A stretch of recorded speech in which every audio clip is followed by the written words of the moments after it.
tête des grandes nations. Je publierai tes faits, ta gloire.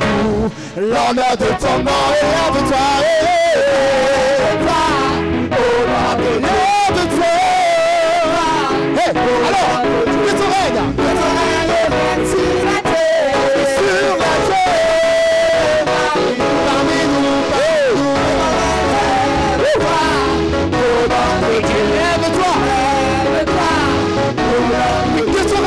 Que ton règne vienne sur la terre. Sur la terre. Oh, parmi nous. Sur la terre. Amen. Okay. Bonjour, peuple de Dieu. Nous sommes arrivés au moment où Dieu va nous parler. Aujourd'hui, c'est un grand jour. Un grand jour parce que le 21 novembre 1999, Dieu a utilisé puissamment un couple. Le couple, l'évangéliste Tano et son épouse, avec tout le travail qu'ils ont fait en 2 semaines, j'ai été puissamment baptisé. Et aujourd'hui, nous sommes le 21 novembre 2021. Cela fait exactement 22 ans que je suis devenu esclave de Jésus. Donc, l'Esprit de Dieu ne se trompe pas. Si Dieu a inspiré l'évangéliste Blaise Flemba pour me faire l'honneur de prêcher aujourd'hui, c'est le choix de l'Esprit. Parce que c'est en même temps la célébration de mon anniversaire spirituel. Amen. Vous voyez que le mois de novembre, c'est un mois important dans ma vie parce que mon anniversaire physique également, c'était le 10 novembre. Donc, c'est un mois très important. Et donc, ce matin, avec ce mois qui est doublement important pour moi, l'Esprit de Dieu va m'utiliser pleinement pour parler à son peuple. Mais ce matin, de quoi parlons-nous? Le thème, c'est « Rebâtissons les murailles du royaume de Dieu ». Nous allons donc nous inspirer de Néhémie 2, verset 17. Néhémie 2, verset 17. La Bible dit ceci. Je leur dis alors, vous voyez le malheureux état où nous sommes. Jérusalem est détruite et ses portes sont consumées par le feu. Venez, rebâtissons la muraille de Jérusalem et nous ne serons plus dans l'opprobre. Amen. Ici, c'est Néhémie qui tient donc qui dit ses propos au peuple. Néhémie est un motivateur hors pair. Quelqu'un qui faisait partie des exilés et qui était au service du roi des Perses. Il était l'échanson, celui-là qui goûte le vin. Avec, en quelque sorte, il joue le cobaye. Si le vin est empoisonné, c'est lui qui va mourir. Et donc, ça veut dire que ce n'est pas n'importe qui qu'on met à ce poste. Il avait un poste de responsabilité élevé. Et il avait dit que c'était un proche du roi. C'est un homme de confiance. Mais en même temps qu'il a cette responsabilité sur le plan administratif, il a également, il n'a pas oublié sa position spirituelle. Parce que voilà, c'est quelque chose qu'il faille souligner. Parce que souvent, nous, quand on nous donne une position sociale, nous oublions notre position spirituelle.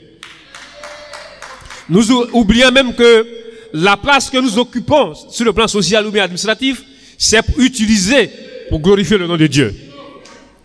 Alors Néhémie va utiliser sa position lorsque il va entendre les nouvelles de Jérusalem qui étaient dans les ruines. Alors il va parler à son souverain et il va demander la permission d'aller rebâtir les murailles de Jérusalem.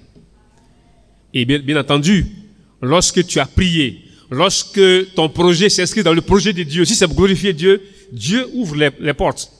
Dieu va travailler auprès donc du roi et qui va lui donner tous les moyens et la permission pour aller rebâtir les murailles de sa capitale natale. Arrivé sur le terrain, alors il fait une visite de terrain.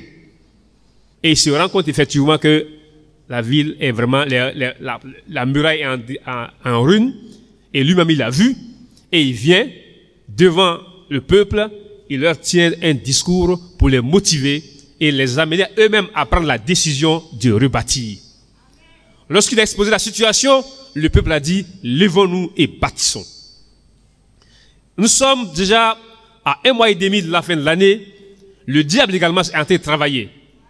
Allons laisser le diable ruiner le travail que nous avons fait pendant 10 mois pour construire le royaume de Dieu ici à Abidjan? Nous disons non.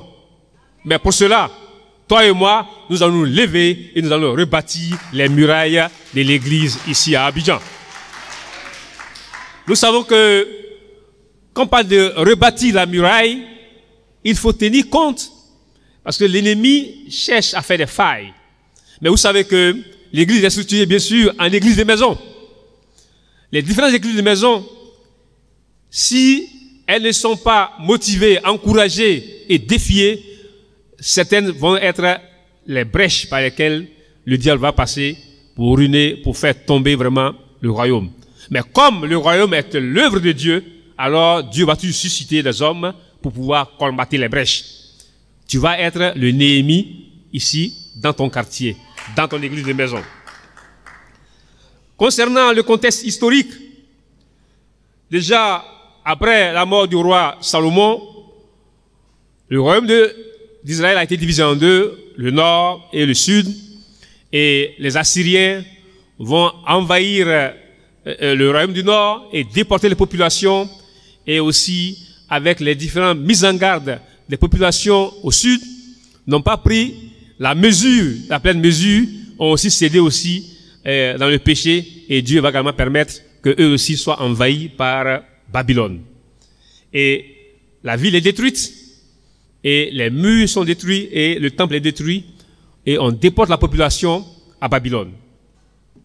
Et là-bas, quelques années plus tard, Babylone perd le pouvoir, et les Perses prennent le pouvoir. Et il y a donc le roi Cyrus qui va prendre donc un décret pour pouvoir demander aux Juifs de repartir chez eux. Et il y a une première vague de près d'environ 50 000 personnes qui vont retourner et qui vont aller pour rebâtir. Mais ils arrivent, ils prennent la décision de repartir, mais tout de suite ils sont découragés parce que il y a des situations, le diable travaille pour ne pas que l'œuvre de Dieu soit mise debout. Et quelques années plus tard, Dieu va susciter Esdras, un scribe, qui va retourner avec aussi un autre groupe pour aller rebâtir le temple. Là aussi sur le terrain, il sera encore confronté à un découragement. Mais Dieu veut que son royaume soit bâti, donc Dieu veille à ce que les choses se réalisent. Alors il va cette fois-ci maintenant susciter Néhémie. Et Néhémie qui arrive sur le terrain, et c'est lui qui motive et qui dit aux gens, rebâtissons les murailles de Jérusalem. Et donc, cela étant donc planté, le décor étant donc planté, alors le gouverneur Néhémie était un motivateur hors pair, il fait son travail. Les gens se mettent à l'œuvre, mais il est organisé. Il a organisé le travail, la reconstruction par groupe de famille, par famille. Telle famille travaille ici, à côté, une autre famille travaille. Le travail que nous faisons dans le royaume de Dieu, c'est un travail collégial. Mais un travail côte à côte. Amen. Cette stratégie de travail est inspirée de Dieu. Mais vous savez, les premières personnes qui ont donné l'exemple sont d'abord les sacrificateurs. Le sacrificateur Eliashib, avec ses autres sacrificateurs, ont pris le devant. Quand nous lisons Néhémie 3, verset 1, cela montre clairement qu'il s'agissait là de l'exemple que les dirigeants doivent donner quand il s'agit de rebâtir les murailles, d'encourager les disciples à faire. Il faut que la classe dirigeante prenne le devant. Néhémie 3, verset 1. Eliashib, le souverain sacrificateur, se leva avec ses frères, les sacrificateurs, et ils bâtirent la porte des brebis. Et ils la consacrèrent et en posèrent les battants. Ils la consacrèrent depuis la tour de Méa jusqu'à la tour de Ananel. Amen. Ici, avant que je n'explique, le message va poser sur 3 points. Précisément, le premier point, c'est rebâtissons la porte des brebis. Rebâtissons la porte des brebis. Mais ce qu'il faut savoir, c'est que la porte des brebis jouait un rôle important. Pourquoi commencer la reconstruction de la muraille par la porte des brebis? La porte des brebis permettait de faire entrer les brebis destinées au sacrifice. Et c'est précisément pour cette raison que le souverain sacrificateur et les prêtres avaient un intérêt particulier à rebâtir cette porte avant tout autre. Pourquoi les brebis, ayant franchi cette porte, seraient-elles offertes sur l'autel pour rendre Dieu propice à son peuple et pour préfigurer le précieux sacrifice de Jésus-Christ sur la croix? Amen. Donc vous voyez bien que cette porte-là était importante.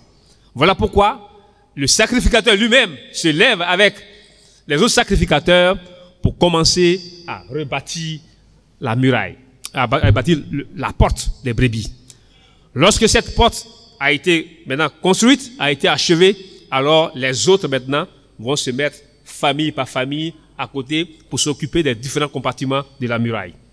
Et le travail était tellement organisé et structuré que cela a duré 52 jours. Frères et sœurs, rebâtir la muraille d'une capitale, d'une ville grande, en 52 jours, c'était la course contre la montre. Mais c'était avec l'esprit. Quand on travaille avec l'esprit, les choses deviennent faciles. Frères et sœurs, voilà pourquoi tu ne vas pas laisser le péché qui va chasser l'esprit de votre groupe, de votre église de maison, s'installer. Parce que si l'esprit n'est pas là, le fardeau devient très lourd. Avec l'esprit de Dieu, Dieu lui-même se charge. Il se charge de tes soucis. Et donc, c'est ce que Eliashib et les autres ont compris. Voilà pourquoi eux-mêmes ont donné l'exemple. Le peuple ayant vu les autres sur le terrain, cela, en même temps, c'est la puissance de l'exemple. Ce que Jésus a enseigné pour que son royaume puisse avancer. Il est venu, il a pris 12 personnes à qui il a montré l'exemple. Quand ils ont appris, ils l'ont imité et ils sont allés pratiquer. Frères et sœurs, dirigeants d'église de maison, nous disons que le dimanche 28 est la journée porte ouverte des églises de maison. C'est là que, pendant ce culte-là, que chaque église de maison doit offrir son service au Seigneur. Et toi qui es le dirigeant, tu dois donner l'exemple à tes disciples. À ce culte, tu dois avoir tes propres visiteurs. À ce culte, tu dois venir avec tes études. À ce temps, avant même que ce culte n'arrive, tu dois donner l'exemple de former tes disciples. Tout ce que tu as formé, tu dois les former avant ce jour. Tu dois donner l'exemple. Ce que tu vas demander aux disciples de faire, il faut qu'ils te voient faire. Les membres des différentes familles ont vu Eliashib, le sacrificateur, à l'œuvre en train de construire. Et même Néhémie lui-même, qui est le gouverneur, qui est venu avec les moyens, il n'est pas seulement resté là pour inspecter, mais lui-même, il a mis la main à la pâte. Es-tu un inspecteur ou bien es-tu un acteur? La question. Tu es dirigeant de région, dirigeant de super-région, dirigeant des discussions bibliques, dirigeant de zones, mais tu es d'abord un disciple. Fais le travail que chaque disciple doit faire, tu dois le faire. C'est en cela que quand tu demandes à un disciple de faire, il saura que ce n'est pas impossible. Néhémie a donné l'exemple. Eliashib a donné l'exemple. Vas-tu donner l'exemple? Oui, tu dois donner l'exemple. Donc le 28, toi-même, tu n'es pas là pour collecter les stats, mais toi aussi tu dois faire les stats. C'est-à-dire, les données que tu collectes, toi-même tu dois aussi les renseigner. Parce qu'on peut prendre la fiche en dernière position, et puis on ne renseigne pas devant les disciples. nous devons renseigner la fiche avec les disciples parce que nous-mêmes nous sommes disciples. Nous prenons la fiche, nous la renseignons et on remet aux disciples pour renseigner. Là, ils vont voir que ce que nous leur demandons, ce n'est pas impossible. Frères et sœurs, c'est véritablement important que quand on parle de la porte des brebis, c'est la relation personnelle du disciple avec son Dieu. C'est la première chose qu'il faut d'abord faire avant de faire les autres. Si ta relation avec Dieu n'est pas conforme à ce que la Bible demande, si tu ne colmates pas les brèches, si tu ne rebâtis pas premièrement ta relation avec Dieu à travers la méditation, à travers la sanctification, à travers la formation, toutes ces choses, cela n'aura pas d'effet. Parce que il faut que tu sois en bonne relation avec Dieu afin que Dieu puisse t'utiliser. Donc, la porte des brebis, c'est la relation, c'est la porte par laquelle nous devons entretenir la relation avec Dieu. Si Dieu n'entre pas dans ta maison, tout ce que tu fais est inutile. Tout ce que tu fais devient un fardeau. Voilà pourquoi nous devons commencer par rebâtir premièrement la porte des brebis, c'est-à-dire notre relation personnelle avec notre Dieu. Comment va ta relation avec ton Dieu? Comment vont tes temps de prière? Comment vont tes temps de méditation? Comment vont tes temps de formation? Est-ce que tu cherches ta formation toi-même en tant que formateur? Est-ce que tu formes tes disciples ou bien c'est de simple information que tu leur donnes? Former un disciple, c'est bâtir Christ en lui. C'est lui transmettre les caractères de Jésus. Ce n'est pas donner de simples informations. Parce que ça veut dire que ce que nous donnons, c'est des convictions. Les convictions, c'est une vérité biblique qu'on sait, mais qu'on met en pratique. Est-ce que tu enseignes ce que tu pratiques? Ou bien est-ce que tu pratiques ce que tu enseignes? C'est vraiment important. Frères et sœurs, en réalité, la consécration de toutes les murailles dépendait de celle de la porte des brebis. Notre relation personnelle avec Dieu est le premier chantier auquel nous devons nous attaquer.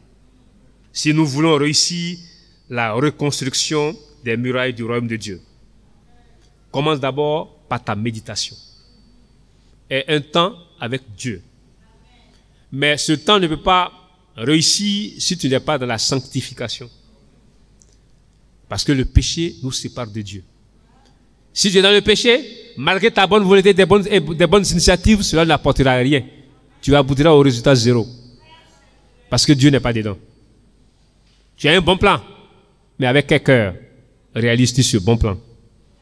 Tu as un beau projet, mais ce projet peut être réalisé avec Dieu, mais pour que Dieu soit dedans, il faut chasser le péché qui est tapis à ta porte. C'est vraiment important. Mais qui était habilité à rebâtir les portes des brebis? Évidemment, les sacrificateurs. Qui est sacrificateur aujourd'hui? C'est toi. Les disciples sont les sacrificateurs. Et chaque disciple, étant sacrificateur, c'est en même temps un dirigeant. C'est vraiment important que nous travaillions en tenant compte que nous sommes notre position en Christ. C'est très important. Souvent, nous cherchons la position sociale, mais au détriment de la position spirituelle. Or, c'est la position spirituelle qui donne accès aux autres choses que nous cherchons tant. Voilà pourquoi Dieu peut dire, cherchez premièrement le royaume de la vie juste et tout le reste te sera accordé. Mais souvent, il arrive que tu penses que tu es en train d'appliquer Matthieu 6, 33. Oh, en réalité, tu es en train de faire Matthieu 33, 6. Ah, ce qui n'est pas dans la Bible, ça ne va pas se réaliser. Ça veut dire quoi? Matthieu 6, 33 dit quoi? Cherchez premièrement le royaume de Dieu et la justice de Dieu. Si tu cherches le royaume de Dieu sans la justice de Dieu, c'est inutile. Et c'est le piège dans lequel se trouvent beaucoup de disciples. Parce que tu peux chercher le royaume de Dieu, aller poser des actes pour frapper dans l'œil des gens, mais en réalité, ta relation avec Dieu n'est pas conforme parce que tu vis dans le péché. Celui qui vit dans le péché n'est pas dans la justice de Dieu. Donc, c'est à cela que nous devons faire attention à la mise en pratique de Matthieu 6, 33. Cherchons, notre priorité doit être les choses du royaume de Dieu, mais surtout dans la justice. C'est important. Si tu fais ça sans la justice, tu n'as rien fait. Tu te donnes beaucoup d'efforts pour rien. Et voilà pourquoi nous devons vraiment faire attention à notre manière de bâtir. Comment bâtis-tu sur le terrain de Dieu? Frères et sœurs, quand nous voyons au verset 2 de Néhémie 3, la Bible dit: à côté d'Éliachib bâtit les hommes de Jéricho, à côté de lui bâtit aussi Zakour, fils d'Imri. Nous voyons ici, on dit les hommes de Jéricho. On parle là de rebâtir la muraille de Jérusalem, mais on dit à côté d'Éliachib, c'est-à-dire les sacrificateurs, à côté d'eux viennent les hommes de Jéricho. Qui sont les hommes de Jéricho? Les gens qui quittent Jéricho viennent en mission à Jérusalem. Frères et sœurs, Néhémie, l'étude de Néhémie est une étude très importante dans la remobilisation des troupes pour que l'Église puisse avancer. Ça veut dire que la mission n'est pas détachée. Quand tu vis la vie des disciples, tu dois être un missionnaire. Oui, ils sont venus en mission. Voilà pourquoi tu dis que moi je suis disciple, mais je ne vais pas aller en mission, mais c'est un non-sens. Jéricho a ses murs détruits.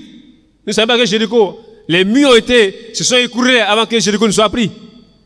Mais ils n'ont pas rebâti la muraille, les murailles de Jéricho, mais ils sont venus rebâtir la muraille de Jérusalem. Jérusalem, c'est le centre de la foi. C'est le siège de la foi. Donc il faut venir rebâtir. Pourquoi la muraille? La muraille, ça donne la sécurité spirituelle.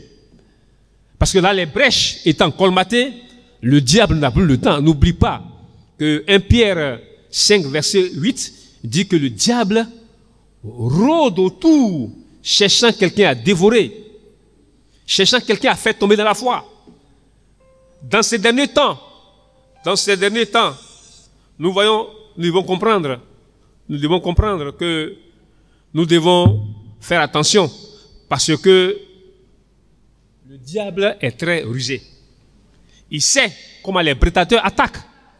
Les prédateurs attaquent les brebis qui sont à l'écart. Voilà pourquoi, mon frère, ma soeur, les programmes que Dieu établit, l'Église, les dirigeants établissent pour que le 24 décembre et le 31 décembre, pour que nous soyons en troupeau. Quand tu es dans le troupeau, quel que soit le prédateur, il a peur du troupeau. Même un troupeau de chèvres fait peur à un lion. Avec un troupeau d'animaux inoffensifs fait peur à un prédateur géant. Mais celui qui est à l'écart, tu ne vas pas venir participer là au gala des célibataires. Tu es déjà dans le viseur du diable. Il a été rodé. Toi, tu es en train de faire ton plan pour échapper parce que tout à l'heure, on a dit que si tu ne t'es pas fait vacciner, tu ne vas pas venir. Donc toi, tu es en train de planifier pour ne pas te faire vacciner. Et puis, mais que pour mettre la responsabilité sur nous, mais tu vas venir quand même le 24 soir, on lui où est ta carte de vaccination, elle n'a pas. Bon, va à la maison. Dis Dieu merci, moi, mais c'est ce que je voulais. Je m'avais à Marcory, je suis quitté à Bobo, et je suis déjà au plateau. Bon, comme on m'a chassé, bon, je continue à Marcory. Mais en réalité, à qui tu fais du mal? Tu ne fais pas du mal aux dirigeants ni à l'église, tu te fais du mal toi-même. Parce que sans toi ou avec toi, le royaume avancera. Mais ce que nous voulons, nous en tant que dirigeants, nous avons la responsabilité de veiller sur votre vie spirituelle parce que nous devons rendre compte. Mais si tu ne me facilites pas la tâche et que moi je fais ce que j'ai à faire et que tu t'échappes, Dieu même voit, il est témoin. C'est au cas où je ne t'ai pas averti, que je ne t'ai pas formé, je ne t'ai pas enseigné, que je serai responsable. Mais moi, je vais secouer les pieds, les pousser de mes pieds. Et tu seras responsable, chacun sera jugé. Donc voilà pourquoi nous, on t'appelle déjà à dire, fais attention, parce que le diable est en train de travailler à te faire tomber. Donc ne crée pas les conditions. D'abord, quand on parle de vaccination, il s'agit de ta propre santé. Mais ça aussi la santé des autres. On ne va pas te laisser mettre en danger la santé des autres. Si toi-même tu ne t'aimes pas, il faut aimer les autres. Et donc c'est notre responsabilité. Et Frères également, frères et sœurs, quand nous voyons au verset 4, la Bible dit, à côté des travailleurs, à côté d'eux travailleurs aux réparations, Mérémoth, fils d'Uri, fils d'Akot, à côté d'eux travailla Meshulam, fils de Berekia, fils de Meshazebel, à côté d'eux travailla Sadok, fils de Bana. Frères et sœurs, voyons que dans la disposition mise en place pour travailler, il faut comprendre que si nous rebâtissons notre relation personnelle avec Dieu, nous pourrions travailler notre foi de génération en génération. Parce qu'ici, on cite encore d'autres générations. On dit, tel fils de temps. Ça veut dire que tu es disciple. Tu travailles à sauver les gens, à faire d'autres disciples. Mais n'oublie pas que tu as aussi la responsabilité de sauver ta progéniture et les autres générations à venir. Est-ce que nous travaillons au salut de nos enfants et de nos petits-enfants? C'est vraiment important. Dans la reconstruction de la muraille, les gens sont venus avec leurs enfants et leurs petits-enfants. C'est important. Le livre de Néhémie est rempli de révélations. Frères et sœurs, allons-y et méditons ce livre-là. Restons, appuyons-nous sur les différents passages que nous lisons, les versets remplis d'enseignements. Et c'est comme ça que nous pouvons rebâtir les murailles du royaume de Dieu. Tu rebâtis les murailles de ton église de maison pour que cela soit efficace. Si dans ton église de maison, nous voyons également au verset 23 que, quand vous allez voir au verset 23, ceux qui travaillaient en face de leur maison. C'est-à-dire, la muraille, là où ils sont construits, leurs maisons ne sont pas loin. Ça veut dire quoi? On dit les cultes églises de maison. C'est d'avoir de l'impact dans notre environnement immédiat. Est-ce que tu impactes ton environnement immédiat? Le quartier là où se dit l'église de maison, est-ce que l'église de maison a un impact? L'église de maison doit avoir l'impact. Parce que chacun travaillait à proximité. D'abord, on gagne en temps. Lorsqu'on travaille dans son cercle, dans son environnement immédiat, alors même on peut faire des études tardivement. Si tu as une étude qui habite non loin de ta maison, vous pouvez étudier jusqu'à minuit. Tu peux rentrer chez toi sans grand problème. Mais souvent, nous laissons les hommes dans le quartier, dans notre quartier, comme s'il n'y avait pas d'hommes là-bas. Et puis on s'en va ailleurs. Et puis, maintenant le problème de transport se pose. Tu n'es pas parti, non, vraiment, je n'ai pas de transport. Mais qui t'a envoyé là-bas? Quand tu partais là-bas, tu ne savais pas que tu avais pas de transport? Si tu allais évangéliser quelque part loin, c'est que tu sais que tu es pas allé là-bas. Tu ne vas pas aller donner la parole aux gens au moment où ils prennent le goût et puis tu vas abandonner. Ça, c'est être irresponsable. La responsabilité voudrait que Jésus a commencé à faire jusqu'au bout. Donc, pour être beaucoup plus efficace, nous devons mettre l'intelligence dans notre manière d'évangéliser. Oui, évangélise en fonction des moyens dont tu disposes. Ceux qui sont dans ton quartier ont besoin de la parole. Seulement, le défi que tu as, comporte-toi comme un disciple. Et c'est ainsi que tu auras de l'impact. Si tu te comportes comme eux, évidemment, tu vas les laisser pour aller ailleurs. Par là-bas, on ne te connaît pas. C'est ça. Frères et sœurs. Donc souvent, nous-mêmes, on se donne les problèmes parce qu'on n'est pas en train de faire ce que Dieu nous a dit de faire. Comme on n'est pas en train de travailler dans la justice de Dieu, alors nous ne sommes pas des modèles. Non, on se cache. Pour aller ailleurs. Sinon, dans ton quartier, il y a les hommes. Même s'ils vont dans les églises, ce n'est pas des disciples. Or, ton rôle, c'est de faire d'eux des disciples. Ils vont à l'église, c'est vrai, tu sais, tu vas même le dimanche, tu le vois, tu sais que ce n'est pas un disciple. Parce qu'aller à l'église ne dit pas qu'on est disciple de Jésus. Toi, tu as la vérité, mais tu t'assois. Mais comme tu n'es pas en train de pratiquer la justice de Dieu, tu te caches aussi pour aller ailleurs. Et ça devient compliqué dans le programme. Frères et sœurs, évangélisons dans notre environnement immédiat. C'est vraiment important. Le deuxième point, rebâtissons la muraille de la formation spirituelle des disciples. C'est important. Comme j'ai dit tantôt, en 1 Pierre 5, 7 à 8, on va lire ça. 1 Pierre 5, 7 à 8. C'est vraiment important. 1 Pierre 5, 7 à 8. Amen. La Bible dit, Déchargez-vous sur lui de tous vos soucis, car lui-même prend soin de vous. Soyez sobres, veillez, votre adversaire, le diable, rôde comme un lion rugissant, cherchant qui il dévorera. Résistez-lui avec une foi ferme, sachant que les mêmes souffrances sont imposées à vos frères dans le monde. Amen. Frères et sœurs, le diable rôde. Voilà pourquoi nous devons intensifier les temps de formation. Nous devons comprendre que la formation est une conviction. C'est une obligation et ce n'est pas une option. Nous devons absolument former les disciples si nous voulons qu'ils fassent le travail de Jésus. Parce que ce n'est pas ton travail, c'est le travail de Jésus. Il faut leur enseigner le caractère de Jésus. La formation n'est pas facultative. Nous devons veiller que nous avons formé nos disciples avant vendredi, avant 21h. Cela doit être une conviction que tous les disciples doivent savoir. Tu n'es pas formé, arrange-toi pour qu'on te forme avant vendredi à 21h. Donc ne programme pas les reports de formation. C'est pas bon. C'est une conviction qu'on a préparée, il faut qu'on rentre dedans. Arrangeons-nous pour que toute la formation soit faite. Maintenant, s'il y a un cas de force majeure, on rappellera ça samedi. Mais ne programmez pas samedi. Amen. Parce que vous savez que Hébreux 3, 12 à 13 nous dit, Hébreux 3, 12 à 13 nous dit que nous devons absolument veiller parce que le péché endurcit le cœur. Or, c'est de la formation qu'on traite le péché. Hébreux 3, 12 à 13. La Bible dit ceci. Prenez garde, frères, que quelqu'un de vous n'ait pas un cœur mauvais et incrédule au point de se détourner du Dieu vivant. Mais exhortez-vous les uns les autres, chaque jour aussi longtemps qu'on peut dire aujourd'hui, afin qu'aucun de vous ne s'endurcisse par la séduction du péché.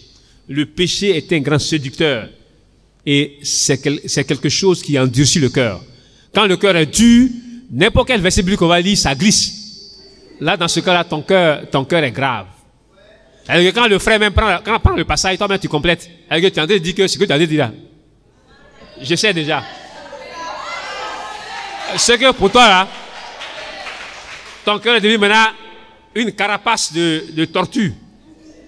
C'est-à-dire que tu penses que tu es à l'abri. Un bouqueur, mais ce bouqueur va t'envoyer en enfer. Voilà pourquoi tu dois laisser la parole de Dieu, en tout cas, te mettre à terre et comprendre que c'est Dieu qui te connaît. C'est pas toi qui connais Dieu, c'est Dieu qui te connaît. Donc ton cœur là, c'est Dieu qui a mis ça en toi. Laisse la parole de Dieu percer ton cœur et t'aider à revenir sur terre. Parce que tu es dans les airs.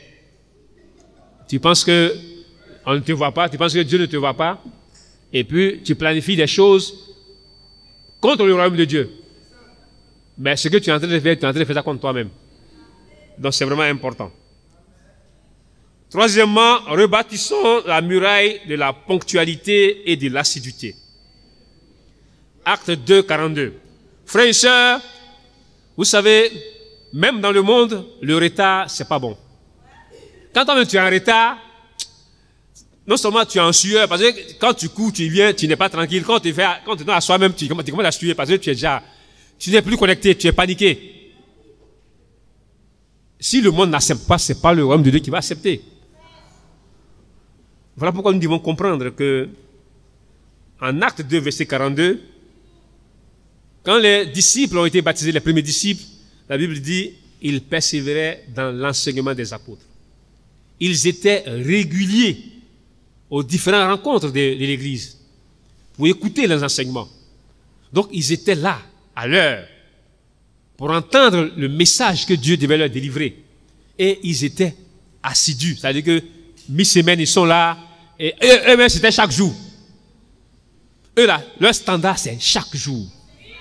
Chaque jour, ils se retrouvent. Chaque jour, ils font la communion fraternelle. Voilà pourquoi cette communion fraternelle était agissante. Parce qu'ils connaissaient les problèmes des uns et des autres. Et c'est là que les formations se passaient. Parce qu'ils étaient là. Chacun pouvait exprimer l'état de son cœur avant de prendre le repas. Le repas du Seigneur se prenait chaque jour. Vous voyez le standard de la première église. Je comprends pourquoi. La crainte était au milieu d'eux et que Dieu a ajouté à l'église ceux qui étaient sauvés. Parce que chacun baignait dans la crainte chaque jour. C'est important. Mais quand on fait la communion fraternelle, on s'encourage, mais on s'imprègne des problèmes des autres et on va chercher les moyens pour les résoudre. Voilà pourquoi certains disciples pouvaient vendre leurs propriétés et mettre l'argent à la disposition des apôtres pour distribuer à ceux qui sont dans les difficultés. Et là, Dieu a démontré que c'est un Dieu d'équité et non un Dieu d'égalité. Et la différence entre l'équité et l'égalité, c'est que Dieu donne les moyens en fonction des besoins. Mais ce n'est pas de façon équitable. Les gens viennent et disent, bon, j'ai vendu mon terrain, voici 1 million. Mais il y a 20 disciples qui ont des problèmes. On ne dit pas 1 million divisé par 20. Non, c'est pas comme ça on fait. Pour Dieu, il regarde, il y a des gens qui vont avoir 300 000, d'autres vont avoir 10 000, certains vont avoir 20 000. Ce n'est pas l'injustice, c'est l'équité. C'est en fonction du besoin. Et dans le royaume de Dieu, c'est en fonction des besoins que Dieu pourvoit. Voilà pourquoi vous pouvez avoir des gens qui ont plus de moyens que d'autres, parce qu'ils ont beaucoup de dépenses à faire. Si toi on te donne 500 000, lui on lui donne 500 000, à la maison chez lui il y a plusieurs personnes, il doit la charge. Bon, toi tu es dans un studio, lui il est dans une maison où il paye 200 000 par mois. Mais si on te donne 500 000, lui on lui donne 500 000, c'est ça même qui est l'injustice. Parce que toi, pour toi, tu n'as pas beaucoup de dépenses à faire. Et Dieu sait. Et aussi les célibataires, j'ai fait un clin d'œil vers vous. Parce que souvent, vous ne voulez pas vous marier. Or, vous savez que Dieu est un Dieu d'équité. Si tu ne te maries pas, tu n'as pas de responsabilité, tu n'auras rien. Et tu vas retarder ta bénédiction. Oui, c'est ce que je vous dis souvent. Oui, dirigeant, on veut se marier, mais vraiment, il n'y a pas de moyens. Il dit, mais les moyens, là, c'est Dieu qui pourvoit. Si les dépenses viennent, les moyens viendront. S'il n'y a pas de dépenses, ok, tu seras seul, donc tu vas avoir un peu, c'est tout. Donc, n'ayez pas peur de vous marier. Nous sommes prêts à vous marier. Donc, n'ayez pas peur. Quand on vous dit qui tu aimes, sois ouvert. C'est important. Et c'est ça qui fait que tu n'es pas efficace parce qu'il y a quelque chose qui te manque. Il n'est pas bon que l'homme soit seul, la Bible le dit. Donc, ce n'est pas toi qui vas dire le contraire. Et aussi, Éphésiens 5, verset 16, c'est le dernier passage. Éphésiens 5, verset 16. Éphésiens 5, verset 16. La Bible dit...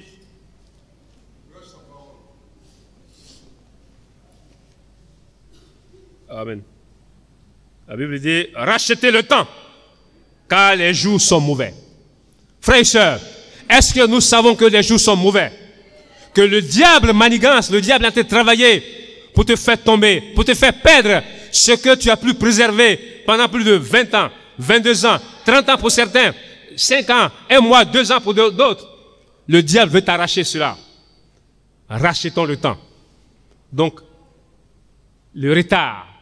Nous sommes en guerre contre les retards. Nous sommes en guerre contre l'absentéisme.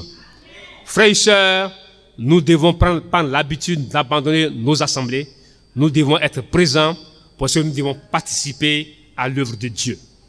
Nous devons rebâtir donc la porte des brebis, c'est-à-dire notre relation personnelle avec Dieu.